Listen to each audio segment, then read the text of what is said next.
সম্মানিত দেশবাসী, আসসালামু আলাইকুম রহমতুল্লাহি ওবরকাতহ। 1 মিনিটের লাইভে দুটি কথা বলার জন্য আসছি।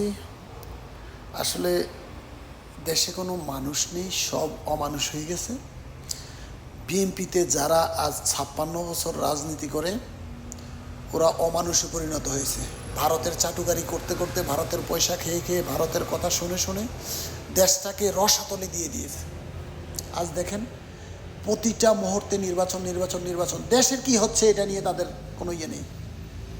যে ডক্টর ইউনূস সাহেব ক্ষমতায় আছে, দেশটা কিভাবে পরিচালনা করে তার ভুলগুলো ধরে দেয় যে এগুলা ভুল করতেছেন, এটি শুধরান, এটা ঠিক করেন, ওইটা করেন। এসব রাজনীতি তারা করে না। তারা করে চুরির রাজনীতি, সন্ত্রাসী রাজনীতি, চাঁদাবাজির রাজনীতি, পয়সা লোভী দুর্নীতি করার জন্য তারা রাজনীতি করে। তারা দেশের জন্য, দেশের জনগণের জন্য কোনো রাজনীতি করে না। একটা কথা আজকে বলে দেই, এই বিএনপি একেবারে ছোট ছোট যে দলগুলো আছে না, ওগুলারও হাতে পায়ে ধরতে হবে। একটা কথা আজকে বলে দিলাম আমি, ওদের হাত পা ধরেও মাপ পাবে না। সবাইকে হাতে পায়ে ধরে গুছাই আনো যে আমাদের দলে, তোমাদের দলের সাথে আমি আছি, তোমাদের দলের সাথে আমি আছি, আমাদেরকে নও। বিএনপির প্রত্যেকটা নেতা হাত পা ধরে ওদের দলের সাথে সংযোগ হতে হবে। কেউ তাদেরকে জায়গা দিবে না।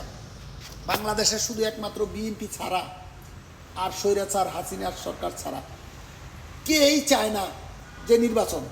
সবাই চায় ডক্টর ইউনূস আরও 5 বছর থাকুক, দেশটারে সোজা হোক, দেশটা সুস্থ হোক, দেশটা স্বাবলম্বী হোক, তারপরে নির্বাচন হোক।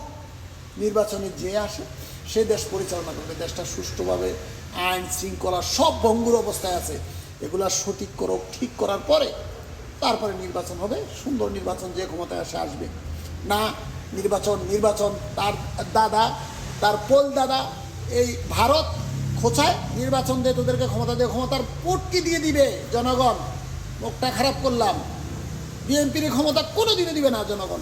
দরকার হলে আবার সেই গণ অভ্যুত্থান জারি করবে, রাস্তাঘাট সব বন্ধ করে দিবে জনগণ।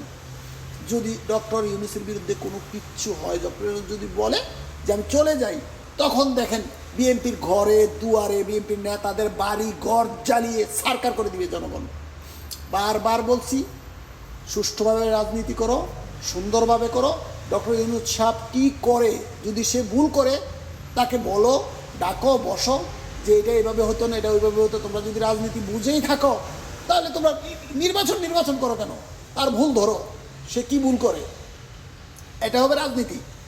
তোমরা চুরি করার জন্য, দুর্নীতি করার জন্য, ভারতে কি বলে এগুলা চাপট করার জন্য, এই জন্য তোমাদেরকে অনলাইনে কথা বললেই তোমাদেরকে ইচ্ছা মতনে বকা দেয় জনগণ, ইচ্ছা মতনে বকা দেয়। 100তে 85% লোক তোমাদেরকে বকা দেয়, 15% লোক হয়তো একটু সাপোর্ট দেয়। কেউ তোমাদেরকে সাপোর্ট দিবে না ভবিষ্যতে, আমি বলে দিলাম এই কথাগুলো। আপনারা মনে রাখবেন, এই বিএনপি সবার পা ধরে ধরে ওদের দলে যোগ দিতে হবে, না হয় বিএনপির আর মাপ নাই, ক্ষমা নাই। বিএনপি অনেক করে ফেলছে। এই বলে আমার বক্তব্য শেষ করলাম। আসসালামু আলাইকুম রহমতুল্লাহি ওয়া বারাকাতুহু।